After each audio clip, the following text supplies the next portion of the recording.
اعوذ باللہ من الشیطان الرجیم بسم اللہ الرحمن الرحیم اللہم صلی علی سیدنا محمد معدن الجود والکرم وآلہ وسلم۔ سامعین و ناظرین اکرام، السلام علیکم ورحمۃ اللہ وبرکاتہ۔ آپ نے سوال یہ ہے، ایک قرآن پاک کی آیت ہے کہ کتب علیہ انہ من تولاہ فانہ یضلہ ویہدی الی عذاب السعیر، او کما قال، ایسی آیت ہے نا۔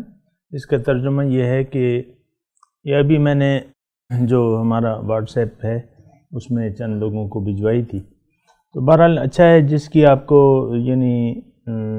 سمجھ میں نہ آیا وہ آپ لوگ پوچھ ہی لے کرو۔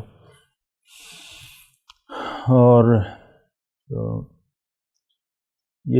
اس آیت کی تفسیر یہ ہے، کتب علیہ، ترجمہ پہلے سن لیں۔ کتب علیہ لازم ہے یہ بات، انہ من تولاہ، جو شیطان سے دوستی کرے گا، فانہ یضلہ، تو اس کو وہ گمراہ کر دے گا، ویہدیہ الی عذاب السعیر، اور اس کو بھڑکتی ہوئی آگ کی طرف ہدایت دے گا۔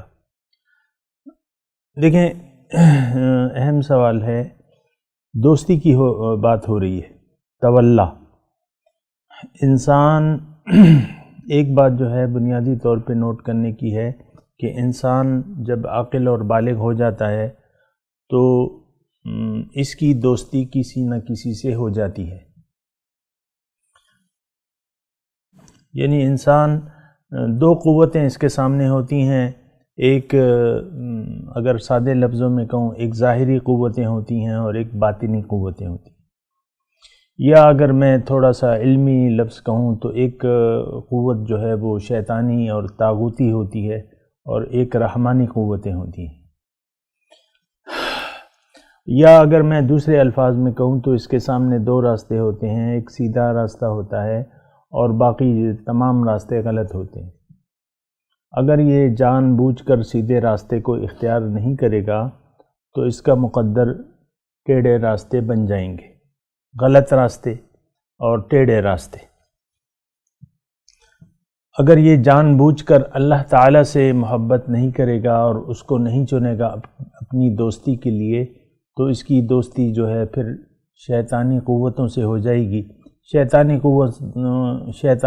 قوتیں یا طاغوتی قوتیں، یہ بات بھی اصل میں ہم غور نہیں کرتے، لیکن یہ ہے کہ حقیقت یہ ہے کہ طاغوت کا لفظ قرآن میں استعمال ہوا ہے، اور طاغوت اللہ کے سوا ہر وہ ہستی جو اللہ کے سوا ہو، ما سوا اللہ، ہم اسے اگر کہیں تو ما سوا اللہ ہوتی ہے، یعنی اللہ کے سوا اور قوتیں، وہ طاغوتی قوتیں۔ پھر تھوڑی سی اس کی تفصیل یہ ہے کہ طاغوت جو ہے آپ کا اندر سے بھی ہو سکتا ہے۔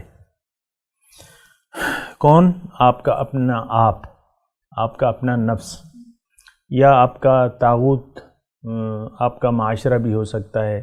طاغوت میں آپ کے بھائی ہو سکتے ہیں، بہن ہو سکتا ہے، باپ ہو سکتا ہے، ماں ہو سکتی ہے، بیٹا ہو سکتا ہے، بیوی ہو سکتی ہے، شوہر ہو سکتا ہے، یعنی ہر وہ قوت جو آپ کو اللہ کے راستے کے علاوہ دعوت دے یا کسی اور راستے کی طرف ہدایت دے، تو وہ طاغوتی قوتیں ہیں۔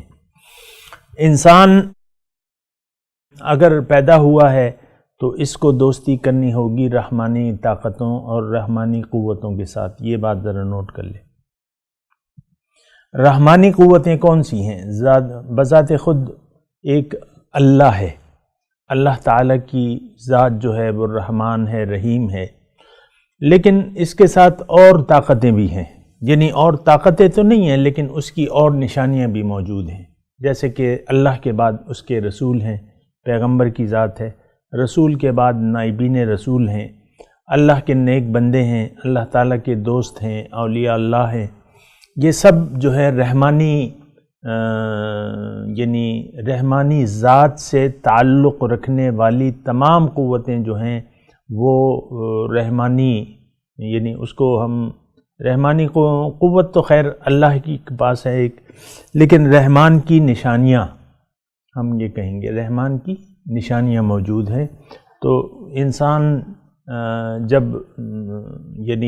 آتا ہے، ہوش سنبھالتا ہے، تو اس کے سامنے دو راستے ہوتے ہیں، وآخر دعوانا ان الحمد للہ رب العالمین۔